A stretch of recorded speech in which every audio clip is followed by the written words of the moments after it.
gelir misin? Şunu tekrar tam ekran yapmak için. Şuradan options değil mi?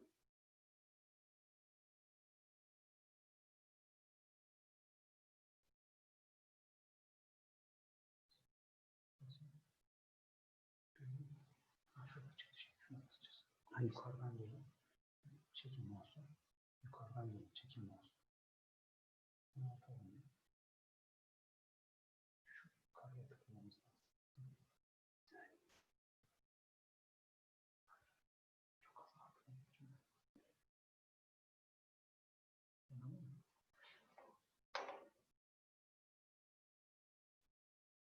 Okey.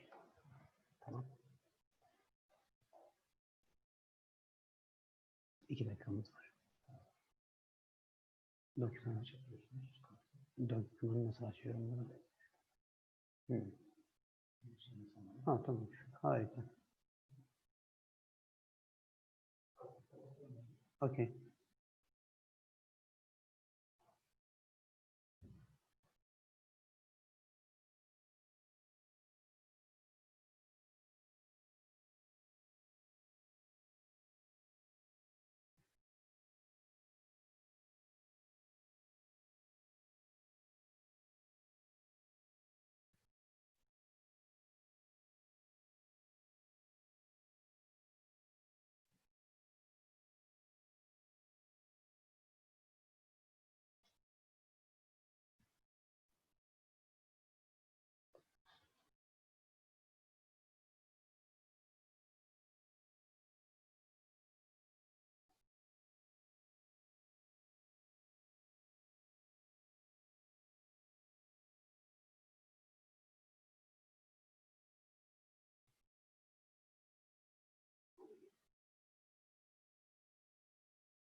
Birkaç saniye içinde başlayabiliriz sanırım.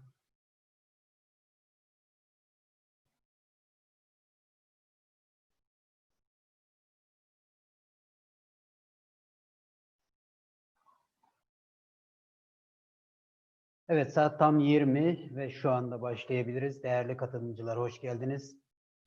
Ben Emin Garip, TEDMEM direktörüyüm ve bugün bu etkinliğin moderatörlüğünü yapıyorum.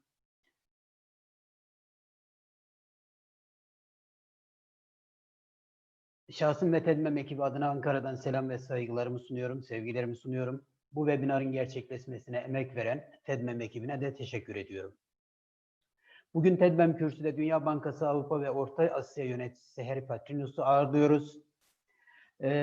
Başlamadan önce birkaç konuda teknik bilgi vereceğim. Öncelikle webinar süresince eş zamanlı Türkçe, İngilizce, Türkçe çeviri yapılacak. Ve bu seçenek için çeviri seçeneğini etkin hale getirmeniz gerekiyor. Bunun için dil seçeneklerinden Türkçeyi seçmenizi öneriyorum. Sayın Patrinos'un sunumunu yaptıktan sonra soru cevap kısmına geçeceğiz.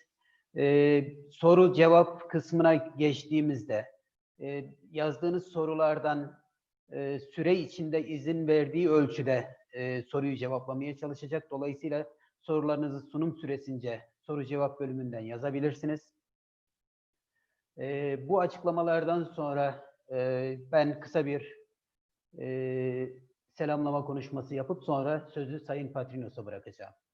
Değerli katılımcılar, bugün COVID-19 salgını dünyada yaklaşık 1 milyar 600 milyon öğrencinin eğitim öğretime ara vermesine sebep oldu. Bu kriz en azından bizim kuşağın, benim ve Sayın Patrinos'un kuşağının hayatı boyunca gördüğü en büyük kriz olarak değerlendirilebilir ve hayatımızın her alanını etkiledi. Eğitimden ulaşıma, ekonominin bütün boyutlarını, toplumsal kesimleri derinden etkiledi ve küresel bir krizden söz ediyoruz. Kısa vadede ekonomi ve toplumsal yaşam üzerine etkileri oldukça derin ve daha çok anında hissediliyor. Ancak salgın yayıldıkça ve süre uzadıkça, okulların kapalı kaldığı süre uzadıkça eğitim ile ilgili kaygılar da artıyor. Eğitim kaybının bugün okulda olan çocukların hayatları boyunca yaşam kalitelerini ve gelirlerini düşmesine sebep olacağı tahmin ediliyor. Bununla ilgili çeşitli hesaplamalar, matematiksel modellemeler üzerinden kestirimler yapılıyor. Yine eğitim kaybının ekonomiler üzerinde uzun dönemde yıkıcı etkilerinin olacağı hesaplanıyor. Çocukların kapalı kalması, okulların kapalı kalması çalışan ebeveynler için ciddi bir sorun haline geliyor. Ya işlerini kaybetmek ya da çocuklarının bakımını, gözetimini ihmal etmek gibi iki kötü seçenek arasında sıkışıp kalmış durumda pek çok ebeveyn. Felaket tellallığı yapmayalım, evet, ama durum ciddi ve ciddiye alalım. Uluslararası kuruluşlar ve medya kuruluşları eğitim kayıplarına dikkat çekiyor. Kayıp bir kuşak, bir kuşağın felaketi gibi bir takım uyarıcı ifadelerle hükümetleri eğitim kayıplarını azaltmak için acil tedbirler almaya davet ediyor. Pek çok gelişmiş ülke yeni normalde öncelik olarak birinci sıraya sağlığı, ikinci sıraya eğitimi koyuyor. Öncelikle bu iki kurumun ayakta kalması ve açık kalması için çaba gösteriyor.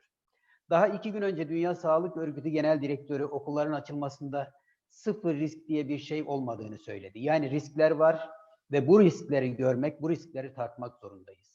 Okulları kapatmanın çocuklar, gençler ve bir bütün olarak toplum üzerindeki yıkıcı sonuçlarını dikkate aldığımızda okulları kapatmanın son çare olması gerektiğini, okulların geçici ve yalnızca yoğun bulaşmanın olduğu bölgelerde yerel düzeyde kapatılması gerektiğini ifade etti Dünya Sağlık Örgütü'nün direktörü. Çocuklar okulda ve güvende tutmanın tek başına okulların, yalnız hükümetlerin veya ailelerin işi olmadığına, birlikte çalışmamız gerektiğine ve bunun hepimizin işi olduğuna vurgu yaptı. TEDMEM olarak salgın sürecinde dünyadaki gelişmeleri, sorunları ve çözümleri izlemeye çalıştık, değerlendirmeler yaptık. Bu süreçte alınacak kararlara ve yapılacak çalışmalara katkı sağlamak amacıyla değerlendirme ve önerilerimizi eğitimcilerin ve kamuoyunun bilgilerine sunduk. Eleştiri, görüş ve önerilerimizde salgın sürecinde öğrencilerin, ebeveynlerin ve öğretmenlerin iyi olma haline katkıda bulunmayı önceleyerek bütün çalışmalarımızı bu çerçevede kaleme almaya ve ifade etmeye özen gösterdik. TEDMEM olarak bu duyarlılıkla COVID-19 sürecinde eğitim, uzaktan öğrenme, sorunlar ve çözüm önerileri başlıklı bir rapor hazırladık. Bu raporu kamuoyuyla paylaştık.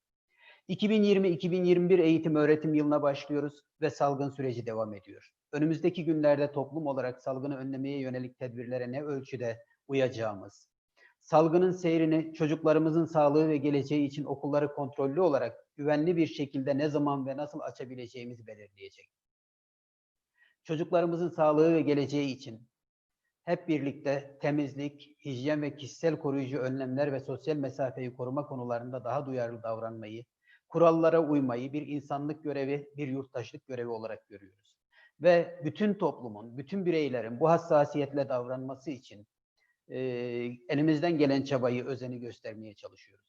Yetişkinlerin özensiz ve sorumsuz davranışlarının bedelini çocuklarımızın geleceğiyle ödemeye hiç kimsenin hakkı olmadığını düşünüyoruz. Çocuklarımızın sağlığı ile geleceğini birlikte korumak bizim için son derece önemli. Bugün sağlıklarını koruyacağız ama aynı zamanda onların öğrenmesini, onların eğitimini devam ettirebilmek için elimizden gelen çabayı göstereceğiz ve onların geleceklerini de heba etmeden, onların geleceklerini de güvence altına almak için toplumun bütün kesimleri azami çabayı göstermek durumunda. Bu amaçla 2020 yılı sonuna kadar COVID-19'un etkileri ve COVID-19 sonrası eğitim öğretim ile ilgili bir dizi webinar planladık. Bugün bu webinarlardan ilkini yapıyoruz ve bu alanda saygın isimleri ağırlayacağız. TEDMEM Kürsü etkinliğimizin 7.'si aslında bu. Biz TEDMEM Kürsü etkinliklerimize bir süre ara vermiştik. Çünkü salgının başlamasıyla beraber bütün toplantıları, bütün büyük ölçekli buluşmaları, paylaşımları iptal ettik. Bu etkinliğimizde biz Sayın Patrinos ile COVID-19 nedeniyle okulların kapalı kalmasının nedenini konuşuyor olacağız. Bu webinarlardan ilkinde konuğumuz olan Sayın Patrinos'a bugün bizlerle bir arada olduğu ve çok değerli bilgilerini, öngörülerini, dünyanın dört bir yanından edindiği bilgileri bizlerle paylaştığı için çok teşekkür ediyorum. Sayın Patrinos, Sussex Üniversitesi'nde doktorasını almış ve halen Dünya Bankası, Avrupa ve Orta Asya yöneticisi olarak görev yapıyor. Patrinos, okul temelli yönetim, yoksulluk ve insani gelişim, küresel bilgi ekonomisinde hayat boyu öğrenme, çocuk işçiliğinin politika analizi gibi konularda çalışmaları yapmış durumda. Ayrıca pek çok ülkede Dünya Bankası'nın proje yönetimlerini yürütmüş kendisi geçmişte ve bugün hala Dünya Bankası'nda etkin olarak bir yönetim görevini devam ettiriyor. Patrinos'un eğitimin sosyal ve ekonomik çıktılarına ilişkin Türkiye araştırmasını da içeren pek çok çalışması var. Bu çalışmaların tamamını burada tek tek saymak mümkün değil ama bugün çok seçkin ve saygın bir konukla biz COVID-19 salgınının bize getireceği bedeli, okulların kapalı kalmasının nelere yol açacağını biraz da tarihi bir perspektif içinde kendisinden dinleyeceğiz. COVID-19 nedeniyle okulların kapalı kalmasının bedelini konuşmak üzere sözü Sayın Patrinos'a bırakırken tekrar hoş geldiniz diyorum. Ve bu noktada ayrıca COVID-19 salgının önlenmesine emek veren, sahada birebir çalışan bütün sağlık çalışanlarına ve diğer emeği geçen tüm çalışanlara minnetlerimi, şükranlarımı sunuyorum. Sayın Patrinos, sözü size bırakıyorum. Buyurun lütfen. Thank you very much, Mr. Garrett. Honored to be here and to share my views on the cost of school closures due to the COVID-19 pandemic. I have a brief presentation to make, and then I look forward to your questions. When this crisis started, as we all know, in addition to the health concerns, the economic issues and the lockdown that ensued, it also led to the closure of most school systems around the world. So by March or April of this year, according to UNESCO, more than 190 countries had partially, but mostly completely closed down their school systems, primary, high school, universities, kindergartens, and the rest. Probably the largest decrease in schooling at one time. And this impact of closing 90% of the world's schools meant that about 1.6 billion children and young people around the world were not in school. So just to remind us this important event that we're living through. A little bit of background on pandemics and what they mean for the economy, society, and of course school systems. We've known for some time that pandemics do have an effect on people's ability to build their human capital, both health and education, and that these pandemics have a long lasting effect. For example, the 1918 influenza pandemic, which affected billions around the world, had effects that lasted until at least the 1980s. So the generations of people who were born after the pandemic suffered from long-term health impacts, which affected their long-term economic well-being. So the impacts are long-lasting and profound. So there's no doubt that COVID-19, if there ever was any doubt, that this will also have a profound impact on our education systems and the human capital development over a long period of time. And this will affect our welfare, our education achievements, our income, and development prospects.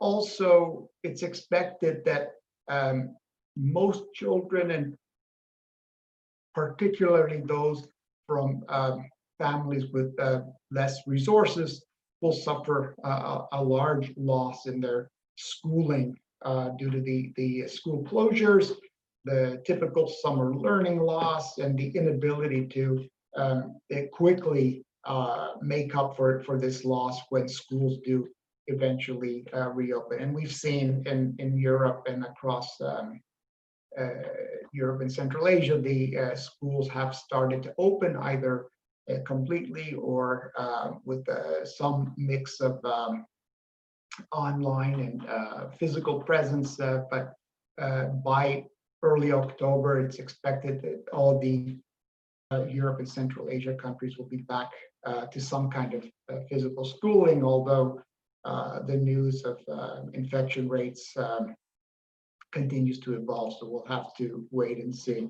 So what are some of the economic impacts of pandemics? We know that they do lead to reduced incomes for those people who are directly affected because of their ill health or loss of family members.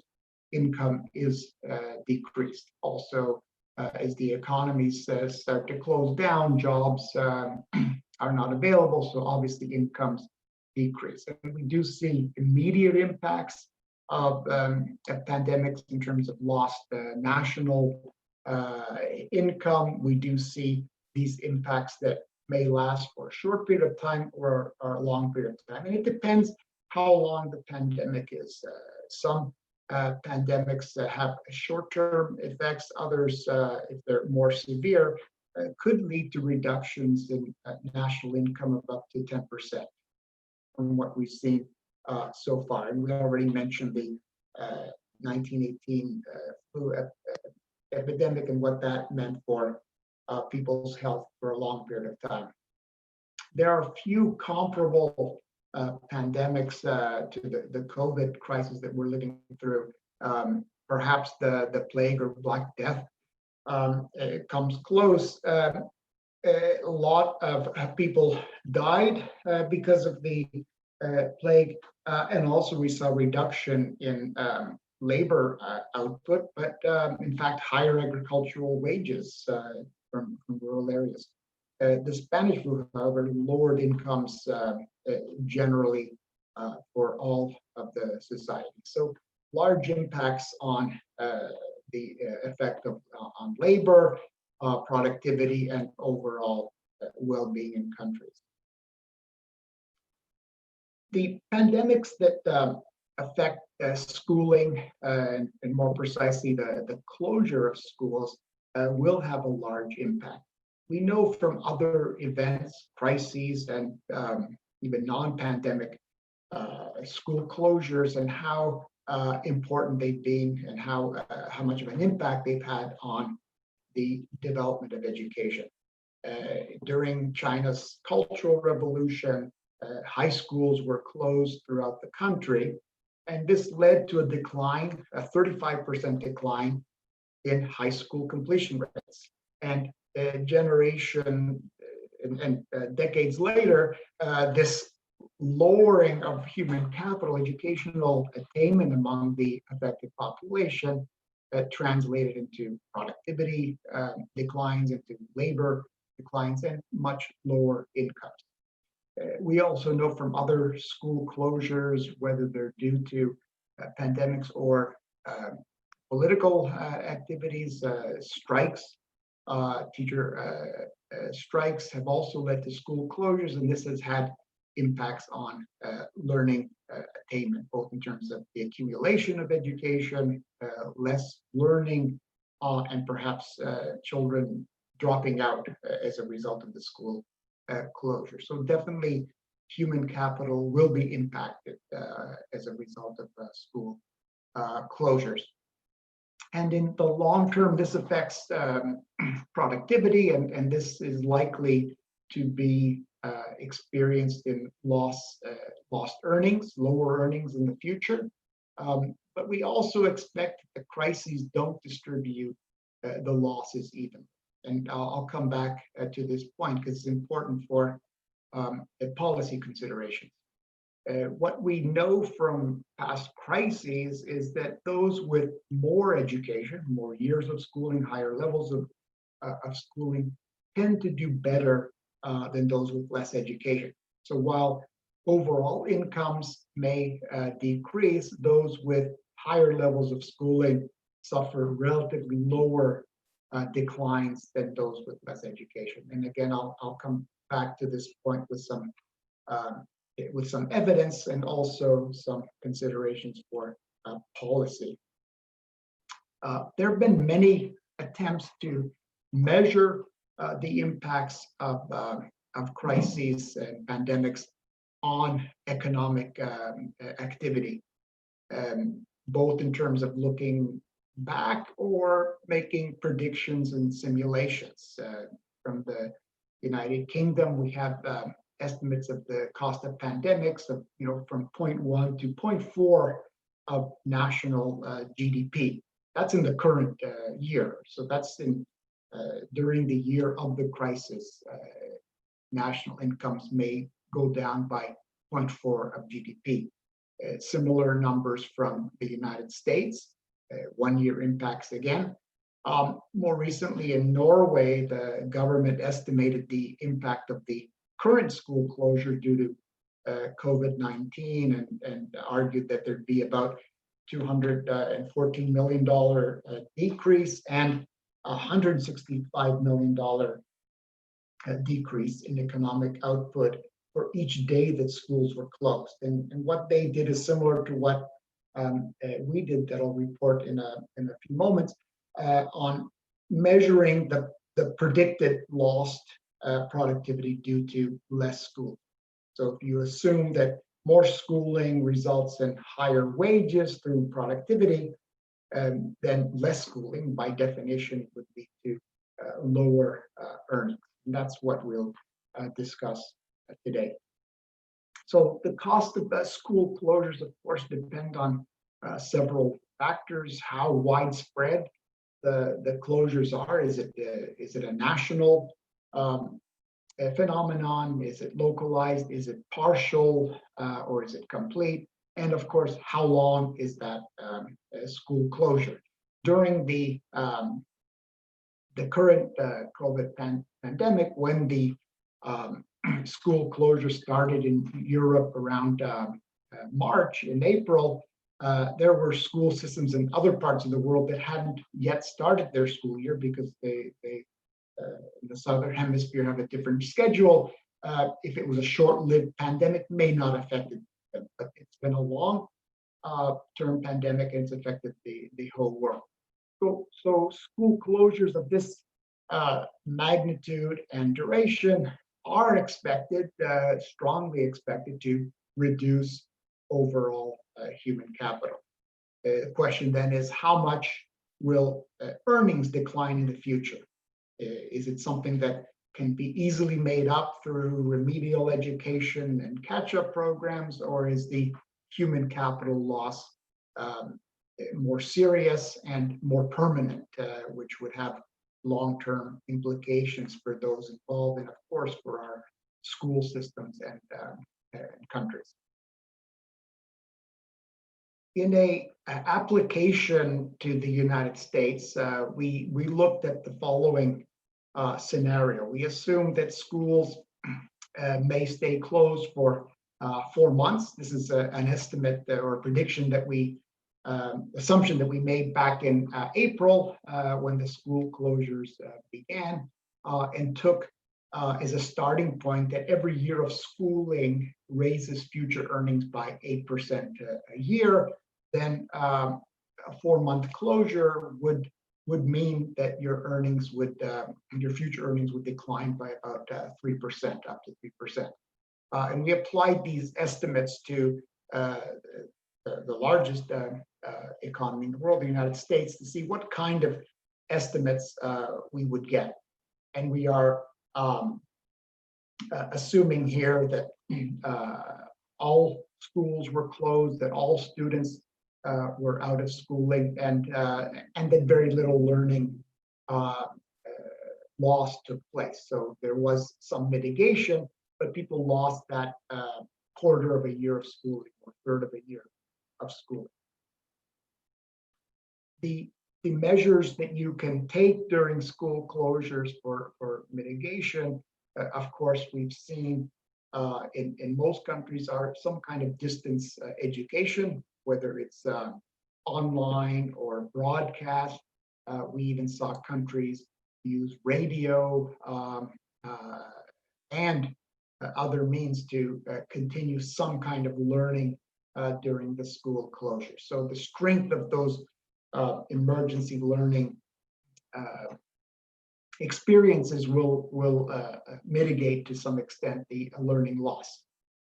And also how widespread the closures are and how much learning is expected to be lost as a result. Because it could be that people could make up for that through the distance education or through summer learning programs, and that they only suffer the loss in physical presence in school. So it could be a large effect, it could be a mild effect. In our estimations, we assume that there would be little learning loss, but it would be mostly educational loss in terms of that quarter of a year of schooling. So what did we find for the United States? And remember, it's a country with 76 million students from preschool to university. At the individual level, we estimated on average losses of $1,300 US per year, and a lifetime loss of about $33,000 as a result of closure. So looks like pretty small numbers if you think of the individual losing $1,000 a year. But given the fact that you've got 76 million students for the country, that's a loss of $2.5 trillion. So not a small or insignificant amount of money, even in a very rich country, $2.5 trillion. So this quick estimate in April allowed us to see just how large this impact would be in one country, and we did continue to apply this to other countries as well. We also predicted back then that since at that time, this is April, half the country states in the US had closed schools and universities, at least through until now, and many of the universities were supposed to have resumed face-to-face learning right now, and we're seeing where I live in Maryland, the public schools have not opened for face-to-face. They are continuing to apply the online learning, and many of the universities in the U.S. have not gone to face-to-face instruction. They are doing online learning. We're experiencing it at home right now. And also some of the universities that opened have subsequently sent students back. So the learning losses, the earnings losses are very well likely to materialize, given that the school closures have continued for such a long time, at least in the United States. So what about global impacts? What is this? What do these numbers tell us about other countries? There's been several, or perhaps many, estimates for particular countries on what the school closures will do in terms of human capital, overall human capital development, but also earnings in the future. We mentioned Norway, one of the first estimates that we saw, and there's been several for the United States, including our own.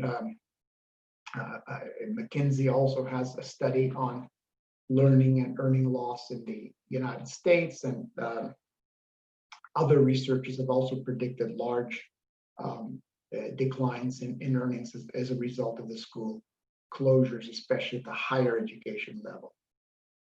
The UK estimates very similar to our own, a lifetime earning loss of about 3% a year lower earnings, which is also very close to the number that we had predicted. In Canada, a study suggests that if unemployment rates increase, this year's graduates from high school and university could lose $25,000 over the next 5 years. So roughly similar numbers to what we were getting.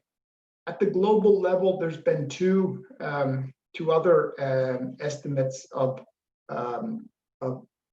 earning losses. One by the World Bank that simulated for 157 countries the losses due to less learning and less human capital accumulation, both in terms of quantity and quality at the primary and secondary level, only primary and secondary, where we have evidence of learning impacts. And they predicted that each student would lose about $1,400 in annual earnings or $25,000 in lost learnings over their lifetime, for a global loss of $10 trillion. So that's primary and secondary schooling only, not higher education, primary and secondary, but it does include the impact that less learning how that will affect overall earnings. And very recently, the OECD published their estimate of the economic impact of school closures. They also say it's about 3% lost earnings per year, very similar to our estimates and most others. And they estimate a very large number of 1.5% GDP annually. So every year, the result of this pandemic and the school closures will lead to a reduction in nations' GDP by 1.5%. This is a very large number. If it's realized, we're in big trouble. So what did we do that's different from the OECD or the other bank study that I mentioned?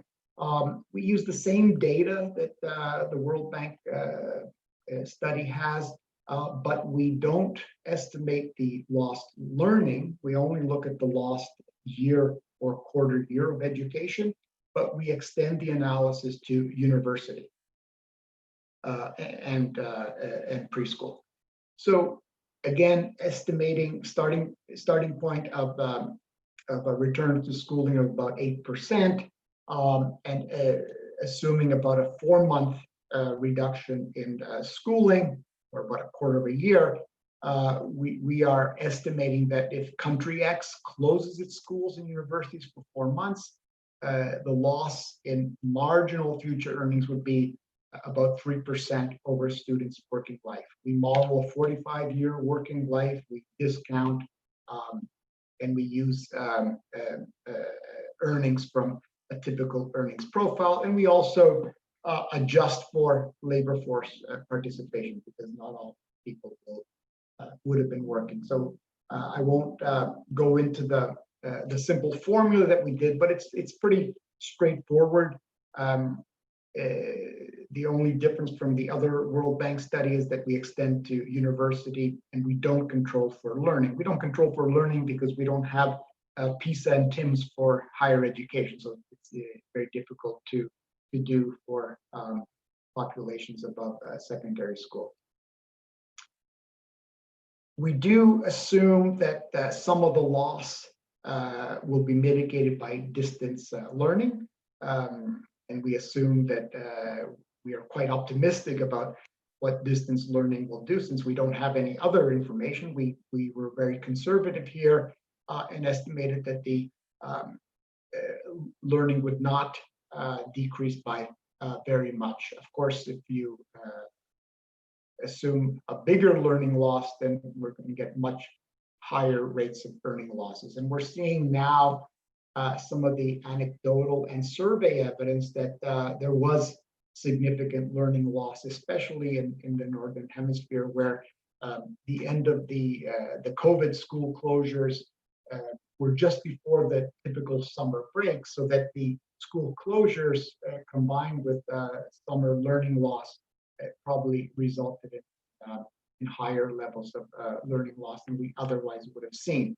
We'll see as countries start to measure learning outcomes what this meant. But for our study, we estimated a very conservative loss in learning. Our estimates that extend to higher education predictably assume a larger impact of school closures on future earnings, between 12 and 18% of future GDP. So we're not doing current year. This is lifetime learning losses compared to this year's GDP. It's a large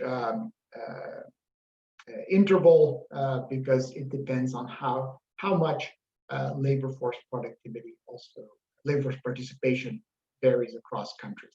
So we do see larger impacts, but remember, we're not controlling for learning losses. It could be larger than this number as well. The point is, there will be earnings losses, whether it's due to learning or just less schooling. And by country income group, we have, it's about $2,800 for those students in low-income countries. It's $6,700 in middle-income countries, and of course, it's much higher at $21,000 in high-income countries where incomes were already higher. So this, at the global level, it's about $11,000 that are lost. If we consider the fact that there's 1.6 billion students that have been out of school at the peak of the school closures in April, the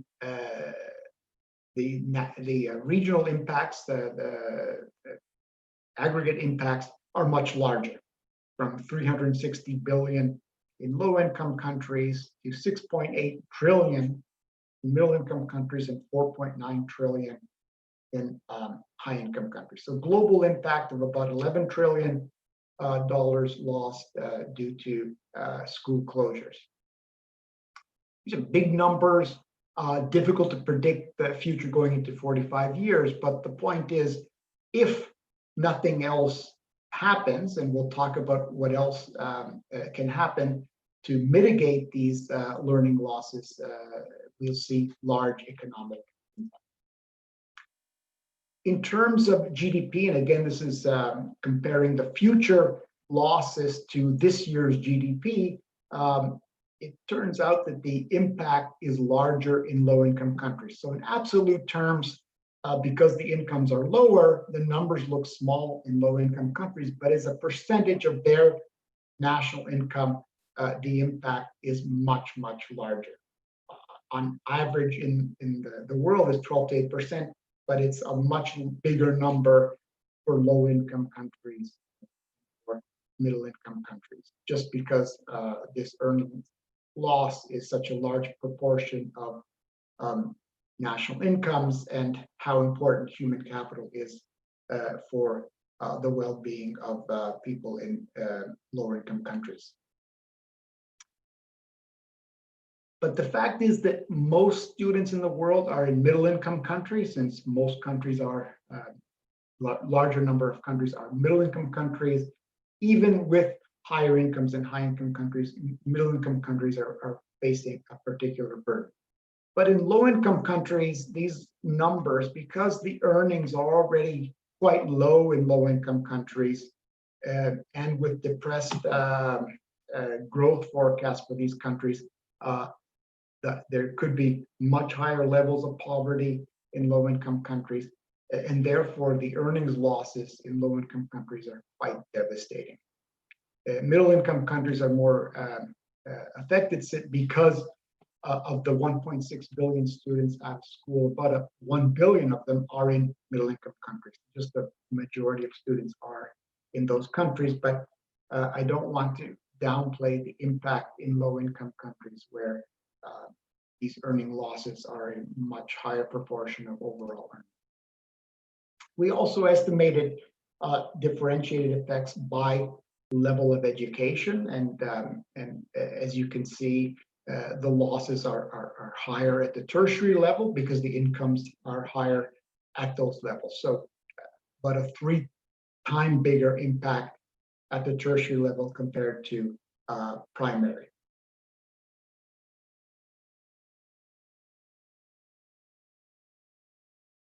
The The difficulty with estimating differentiated effects is that we don't know how the earnings losses will be distributed. We suspect from previous crises that those with higher levels of education will be less impacted. And there are reasons for this.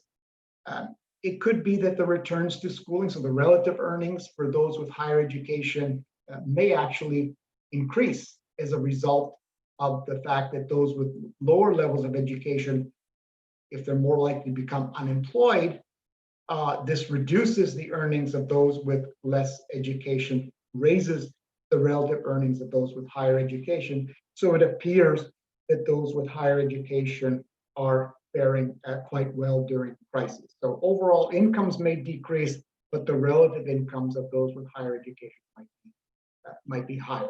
And this is because this pool of unemployed, less educated workers will, of course, dampen the wages of those with less education. So they get particularly hard hit because of these crises.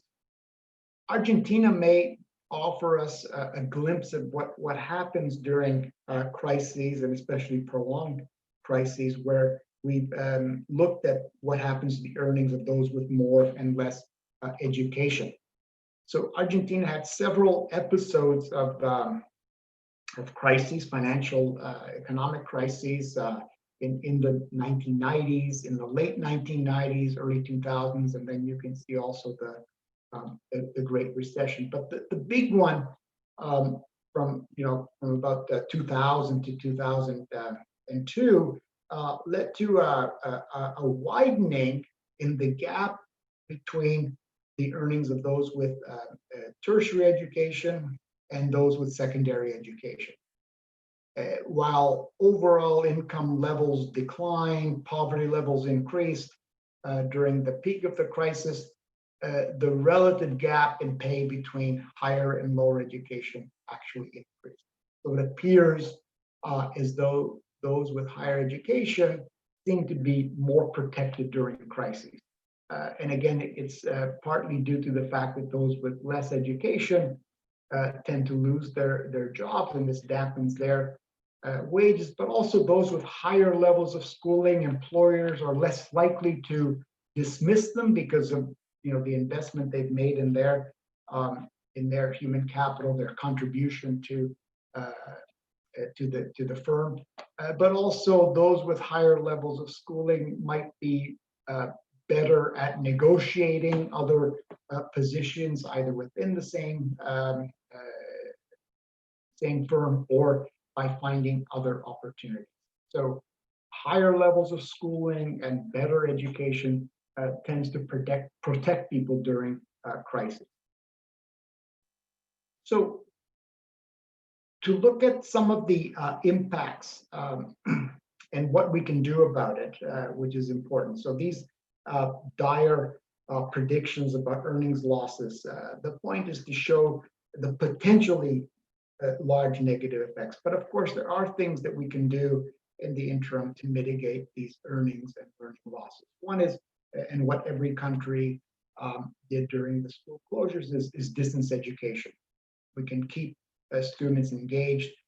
We can keep learning going. What do you do to make up for any learning loss?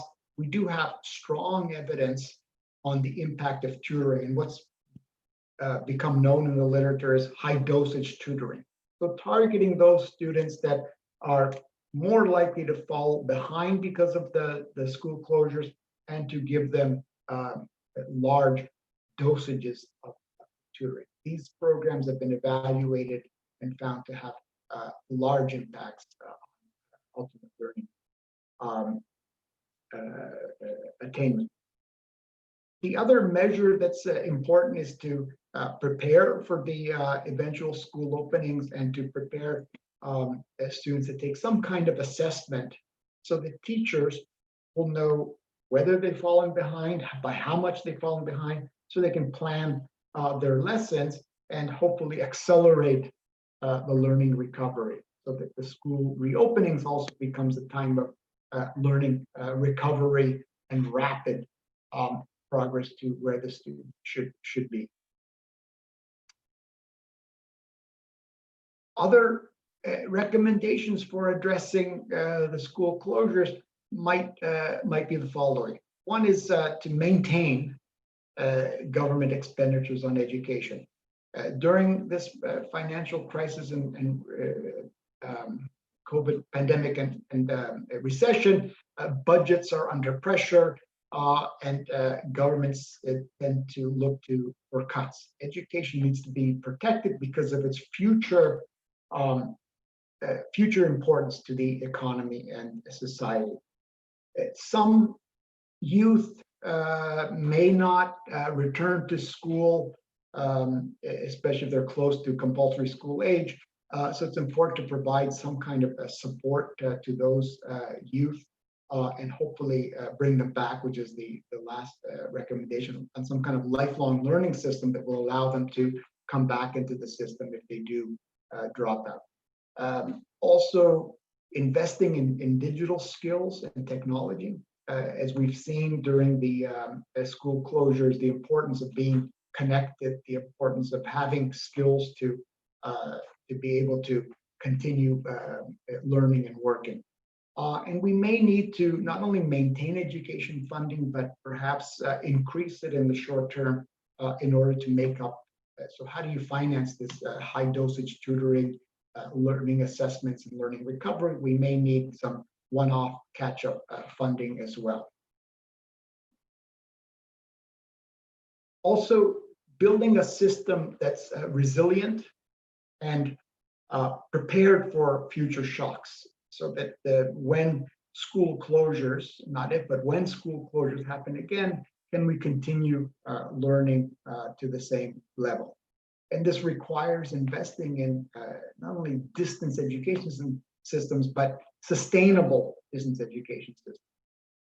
Recently, the World Bank approved a project in Turkey, the Safe Schooling and Distance Education Project, which precisely addresses the school closures and the need to build that resilient distance education system by investing in technology and other things that will build the capacity of the system and provide a platform for learning for all students. And what does this project have that's important? I would argue three effective response actions. One is investing in emergency connectivity and IT infrastructure. We know that in the case of Turkey, for example, there was already an education platform, a very good one, but it wasn't designed to accommodate every student in Turkey at the same time. No one anticipated COVID-19, so there was a need to build the infrastructure to make it so that it can accommodate more students comfortably and safely. Second, you need to add to the platform content. So that's the second action, is that the production of digital content that's relevant for students. And then finally, in order to build that resilient future proof system, you need to build the capacity at the institutional level so that the systems are strong and growing and resilient. Thank you very much, Mr. Kelly.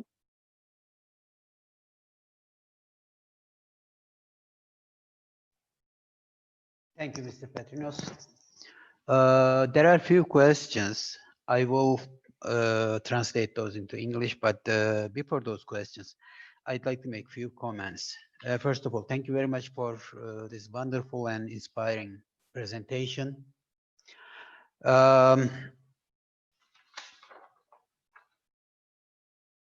Şimdi bir tarafta ekonomik kayıpları konuşuyoruz. Ama diğer tarafta bizim önümüzdeki günlerde ve haftalarda, aylarda ele alacağımız konular bu webinarlarda daha çok sosyal duygusal etkiler, öğrencilerin sağlığı üzerinde etkiler ki çok ciddi etkileri görmeye başlıyoruz. Öğrenme kayıpları, bu öğrenme kayıplarının nasıl telafi edilebileceği, özellikle eğitimin geleceği konusunda alternatif senaryolar neler ve bunları nasıl harekete geçirebiliriz? daha çok çocuğa nasıl ulaşabiliriz? Öğrenme kayıplarını nasıl azaltabiliriz? Örneğin şu anda yapılan tahminlere göre eğer bu şekilde okulların kapalı kalması en az bir yarım dönem daha devam edecek olursa önümüzdeki dönemde temel beceri düzeyinin altında kalan öğrenci oranının %25 artış göstereceği şeklinde bir tahmin var ki bu çok ciddi bir sonuç olacak. Tabii burada bütün bu öğrenme kayıplarını telafi etmenin bir maliyeti olacak. Sayın Patrinos'un ifade ettiği öğrenme eksiklerinin belirlenmesi ve özellikle öğretmenlerin yeniden bir programlama yaparak bu eksikleri kapatması konusunda bunun bir maliyeti olacak. Özellikle küçük gruplarda öğrencilere birebir ders verme ya da küçük gruplarda öğrenme kayıplarını gidermeye çalışma, bunun da çok ciddi bir maliyet olacak. Fakat İngiltere'de bu konuda yapılan bir çalışma var ve bu çalışma şunu gösteriyor. Eğer bugün küçük gruplarla bu öğrenme eksiklerini, öğrenme kayıplarını gidermek için bir çalışma yapılırsa, bunun ortaya çıkaracağı maliyet, bu öğrenme kayıplarının giderilmemesi halinde gelecekte topluma ve bireye yüklenecek maliyetten çok çok daha düşük olacak. Gelecekteki maliyet çok daha yüksek. Okulların kapalı kalması, yine OECD'nin yaptığı bir tahmine göre 2 gün önce yayınlanan bir çalışma bu da. Türkiye için önümüzdeki 80 yılda her yıl ortalama 40 milyar dolarlık bir ulusal gelir kaybına sebep olacak. Şimdi bugüne kadar uzaktan eğitimle acil durum tedbiri olarak öğrenme kayıplarını mümkün olduğunca azaltmak için çaba gösterdi Türkiye. Ancak artık bu konuda okulların açılması ya da kapanması gibi siyah beyaz gibi bir ikilem üzerinden değil de biz özellikle dezavantajlı çocuklar, özellikle sosyoekonomik açıdan erişimi sınırlı olan çocuklar için öğrenme kayıplarını nasıl azaltabiliriz? Bu konuda tedbirler almak zorundayız. Tabii ki şunu dikkate almak zorundayız. Biz öncelikle canları korumak durumundayız. Can olmadan geleceğin bir anlamı yok. Önce bu canı, sağlığı korumak zorundayız. Ama gelecekte bireylerin geçimini sağlayacak, gelecekte hayatlarını idame ettirecek becerileri ve buna bağlı olarak da gelirleri olmadığında da canlar zarar görecek. Konu o kadar hassas ki bir tarafta can kayıpları var. Bu can kayıpları varken kurumların, sadece okulların değil, kurumların açılmasını ya da kapanmasını konuşmak insanları çok ciddi şekilde incitebilir. Ve şu anda bu salgınla mücadele eden insanlar için de bu çok moral bozucu bir tartışma olabilir. Konuyu buraya odaklamaktan daha çok biz şuna odaklanmalıyız. Bugün toplumun ve öğrencilerin hayatlarını daha fazla riske atmadan gelecekteki bu kayıpları nasıl azaltabiliriz? Öğrenme kayıplarını nasıl azaltabiliriz? Ekonomi üzerindeki kayıpları nasıl azaltabiliriz? Çünkü Sayın Patrinos'un sunduğu verilerde de gördüğünüz üzere çok ciddi ekonomik kayıplarla karşılaşacağız.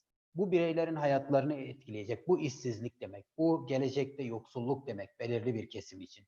Bunları bugün alacağımız tedbirlerle nasıl azaltabiliriz? Aslında son kısımda bunlara değindi ama bu sunumun konusu daha çok okulların kapalı kalmasının bedeliydi ve o konuda o çerçeve içinde bir gerçekten bilgilendirici bir sunum oldu. Şimdi önümüzdeki diğer webinarlarda biz az önce ifade ettiğim konuları sırayla ele almaya devam edeceğiz. Ben bir kez daha Sayın Patrinos'a bu bilgileri bizimle paylaştığı için teşekkür ediyorum ve gerçekten bugün bizimle birlikte olduğu için onur duyduk. Kendisine sonsuz şükranlarımızı sunuyoruz. Şimdi bazı sorular var. Bu sorulardan birkaçını en azından sizinle paylaşmak istiyoruz. Bir tanesi şu, in this crisis environment, what can you recommend for teachers?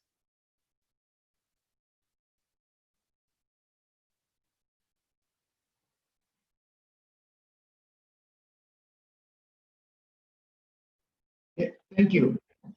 Good question. I think that the first thing is, we should realize that when schools reopen, teachers are going to face a class where some have experienced the crisis differently than others. You mentioned earlier the health question. So you've got socio-emotional issues to deal with. Some will have experienced personal losses as well.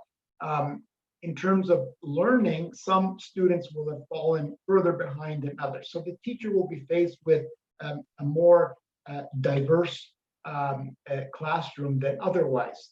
And they won't know which students have suffered more learning loss than others unless they have some way of quickly assessing those students. So what do we have to do for teachers? One is give them some kind of assessment that they can use to quickly, rapidly assess the level of learning of the student and how far behind they are where they should be, so that they can organize their teaching to accommodate those students.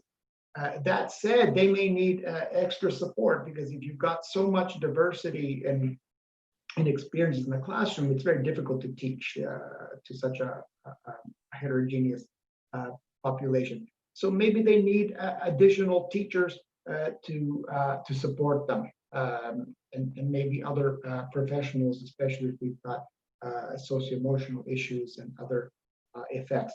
So supporting the teacher is very important, because I think all of us have realized, no matter how good the technology is, we still value that personal learning relationship between teacher and student, and I think that's what people miss.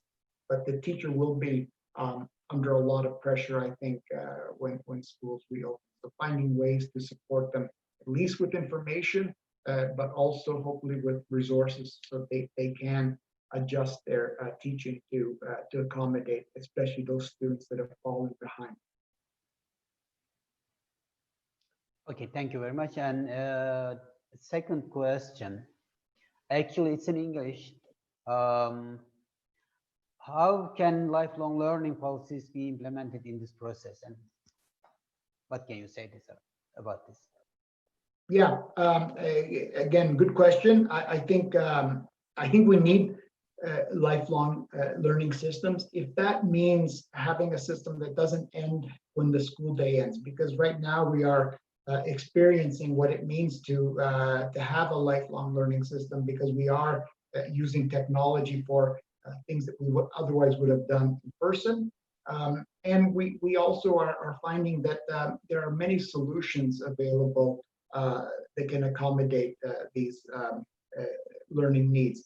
I'm particularly interested in the lifelong learning system that can allow for the youth that will have lost out in education because of this crisis. Suppose they're close to compulsory school age and they don't return in the fall, but then a couple of years from now they realize that they want to stay in school, want to come back to school, but it's very difficult for them. So having some kind of system that allows them to get those skills and to be recognized for these skills.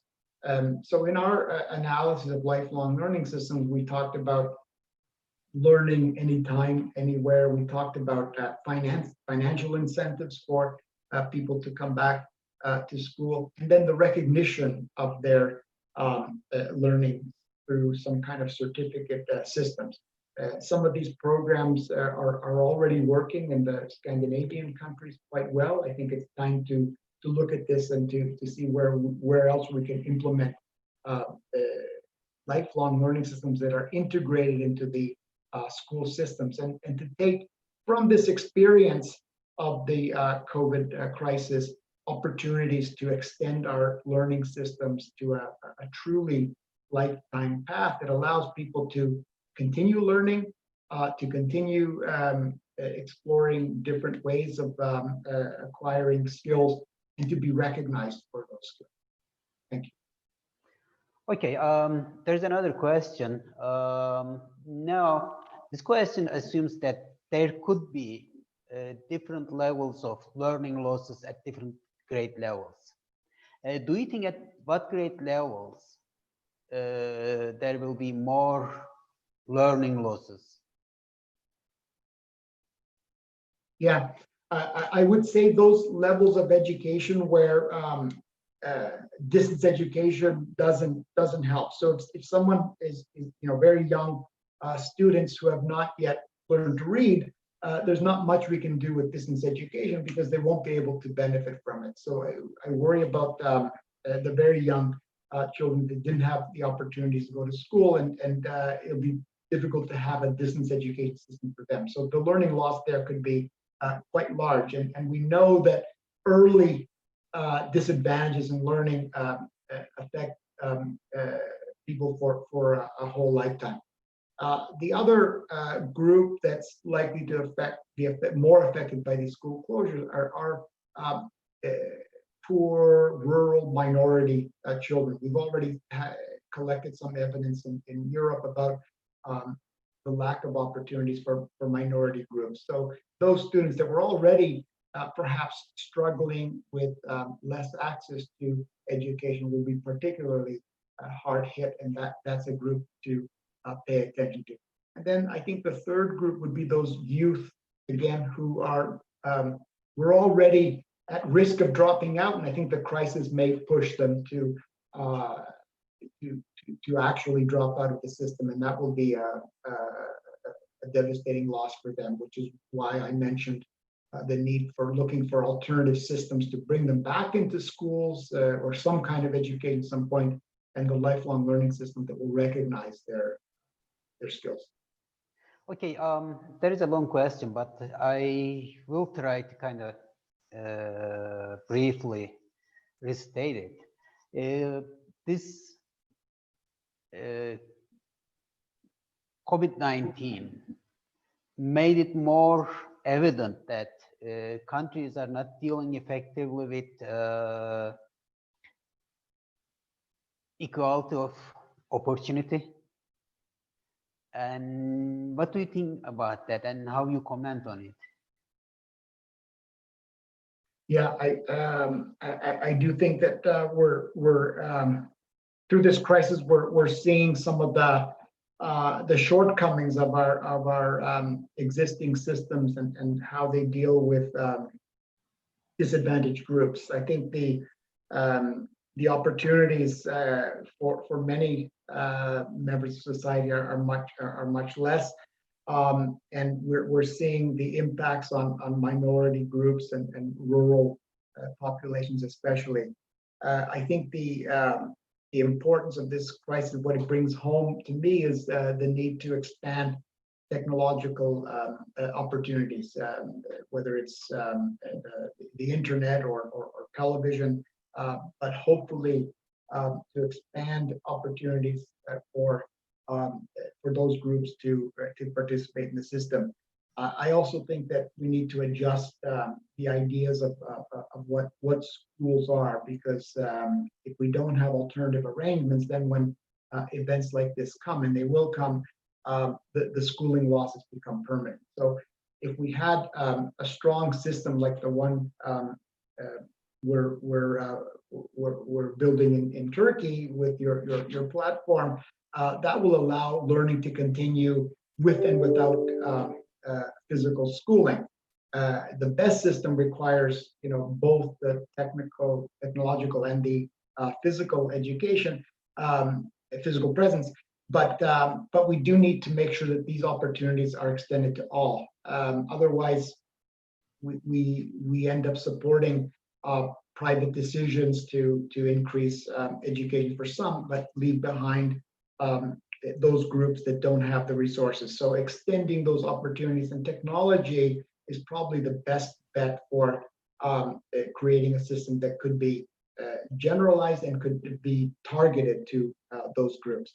I think we also need to reconsider how we target our resources, because many of those youth that will suffer greater learning losses are probably those that were already not doing as well in the school system. So trying to support them through some of the things that will work for learning recovery, like high dosage tutoring, could be a low-cost intervention that could be used not just during crisis times, but during regular school days as well.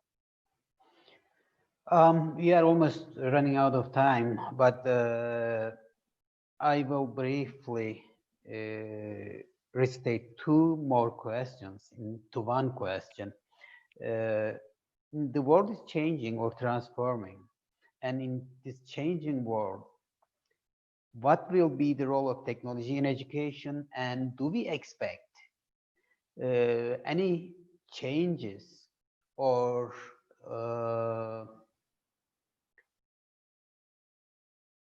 any kind of transformation in traditional educational settings?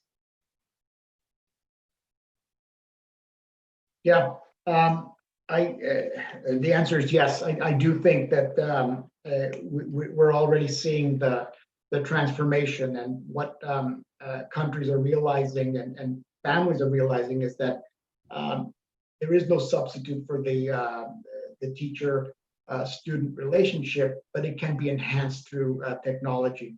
And I think that's where the future of education is. The learning environment with the physical presence and the technological component need to be much more of a seamless entity. I think that's where the future lies for us. I don't think it's technology over people or people without technology. I think it needs to be integrated, and that's what we need to build.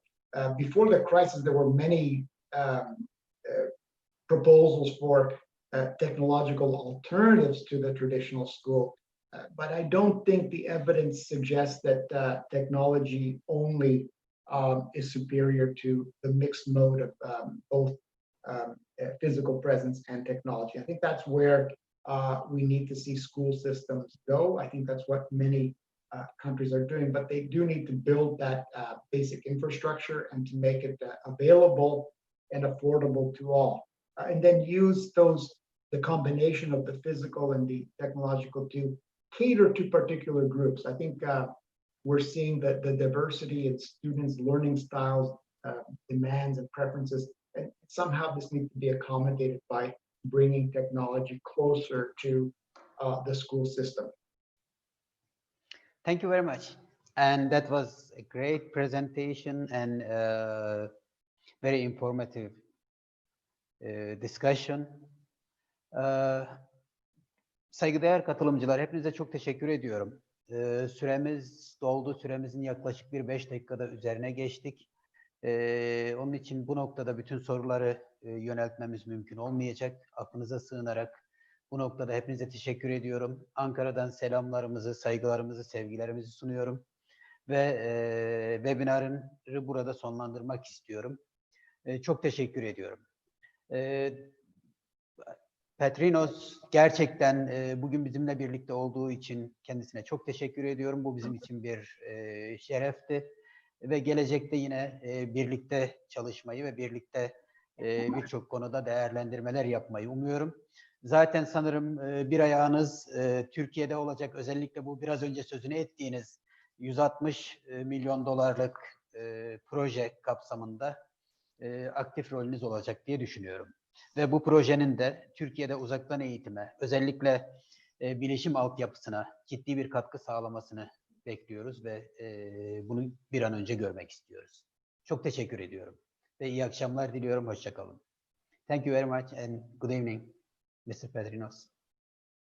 Thank you very much, Mr. Karab. Thank you, everyone, and I do look forward to sharing more in person when it's possible. Thank you. Yes, hope to see you in Ankara in person. Likewise. Thank you. Thank you.